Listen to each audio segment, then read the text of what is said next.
اور قربانی کے اندر بھی یہی فلسفہ ہے، قربانی کے اندر بھی یہ فلسفہ ہے۔ اور اللہ رب العزت نے، اللہ کے نبی صلی اللہ علیہ وسلم نے قربانی کے فضائل بتائے کہ اس دن، قربانی کے دن، جو عمل اللہ کو سب سے زیادہ پسند ہے وہ قربانی کا خون بہانا ہے۔ جو جتنا بہائے گا اتنا اس کو اللہ کا قرب نصیب ہوگا۔ سب سے فضیلت والا عمل قربانی کے دنوں میں یہ ہے۔ اور عقل پرستوں کی اور مادیت پرستوں کی عجیب پروپیگنڈا ہے کہ بھیا قربانی سے جانور کم ہو رہے ہیں، معاشی نقصان ہو رہا ہے، کروڑوں روپے خون کی شکل میں نالیوں میں بہایا جا رہا ہے، اس سے اچھا کسی غریب کی شادی کرا دو، کسی غریب کی مدد کر دو، کسی کے ساتھ یہ ہمدردی کر دو۔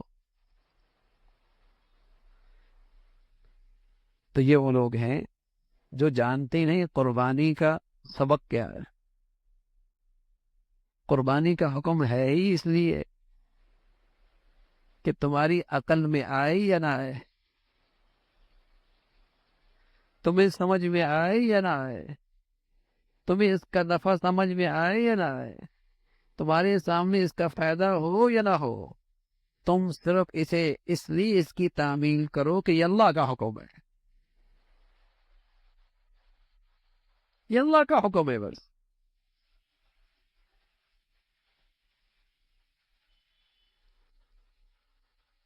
مادی نفع کے لیے تھوڑی کر رہے ہیں، ہم عقل کے میزان میں پورا اترے تب اللہ کے حکم کی تعمیل کریں گے۔ یہ تو مسلمانی نہیں ہے۔ مسلمانی تو ہے ہی یہ کہ نفع سامنے ہو یا نہ ہو، مفادات قربان ہو رہے ہوں، بڑا سے بڑا نفع قربان ہو رہا ہو، عقل میں بھی نہ آ رہا ہو، لیکن چونکہ اللہ کا حکم ہے تو مسلمان اس کے سامنے سر جھکا رہا، اس کے سامنے سر جھکا رہا۔ قربانی کا تو سبق ہی یہی ہے، اور قربانی سے سبق اسی کو تو تازہ کرنا ہے کہ اپنی پوری زندگی میں اس بات کا احساس رکھ لو، اس بات کا علم رکھ لو، اس بات کی معرفت رکھنا کہ دیکھو مسلمان وہ ہوتا ہے جس کی نظر میں اللہ کا حکم ہر چیز سے بالاتر ہو، جس کی نظر میں اللہ کا حکم ہر چیز سے بالاتر ہوتا ہے، اس کے سب سے فوقیت کی چیز اللہ کا حکم ہوتا ہے۔ یہی تو معرفت پیدا کرنی ہے قربانی سے، یہی تو احساس زندہ کرنا ہے قربانی سے۔ ہم نفع کے بندے نہیں ہیں، ہم عقل کے بندے نہیں ہیں، ہم تو اللہ کے حکم کے بندے،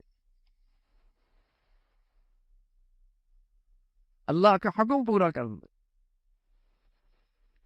تو حج ہے، قربانی ہے، دونوں سے یہ حقیقت سمجھائی جا رہی ہے کہ مسلمانی یہ ہے کہ بس اللہ کے حکم کی تعمیل کرے، اس کا نفع، اس کا فائدہ، اس کی مصلحتیں، اس کی حکمتیں عقل کے پیمانے پر، میزان پر پورا اترے یا نہ اترے، ہم نے اللہ کا حکم پورا کر۔ اور ہر عبادت کا اپنا موقع ہوتا ہے، ایک محل ہوتا ہے۔ کوئی کہتا ہے میں نماز نہیں پڑھتا، بچیوں کی شادی کرا دوں گا۔ یہ بچیوں کی شادی کرا دو گے اس کا ثواب الگ ہے، لیکن نماز کا فریضہ الگ ہے۔ کوئی کہتے میں روزہ نہیں رکھ سکتا، اس کے بدلے میں صدقہ خیرات کر دوں گا۔ ارے میاں صدقہ خیرات کا بھی ثواب ملے گا، لیکن روزے بھی فرض ہے۔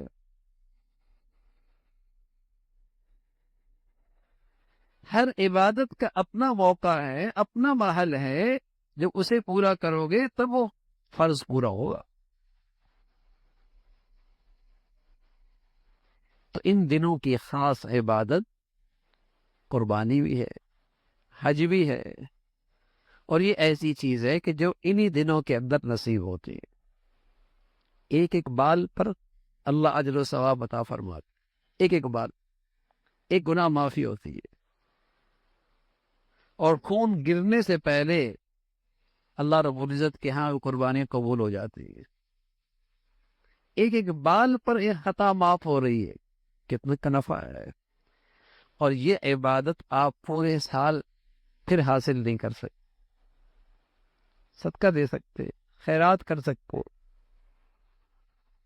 نفلی روزے رہ سکتے ہیں، نفلی نماز پڑھ سکتے ہیں، جب چاہے پڑھ سکتے ہیں، لیکن قربانی کا اجر و ثواب 10، 11، 12 انہی 3 دنوں میں حاصل ہو سکتا۔ تو مسلمان اس فضیلت کو بھی بہت سعادت سمجھ کے حاصل کر، اور کثرت سے مسلمان قربانیاں کر۔ خود اللہ کے نبی صلی اللہ علیہ وسلم نے قربانیاں فرمائی اور خوب فرمائی، اور اپنی امت کی طرف سے بھی قربانی فرمائی، اور آج سعادت مند مسلمان اپنی نبی کی طرف سے قربانی کر، خلفاء کی طرف سے قربانی کرتے ہیں، اور پوری امت مسلمہ کی طرف سے قربانی کر سکتے ہیں۔ اللہ نے سعادت دے رکھی، اللہ نے موقع دے رکھا ہے، خوشحالی دے رکھی ہے،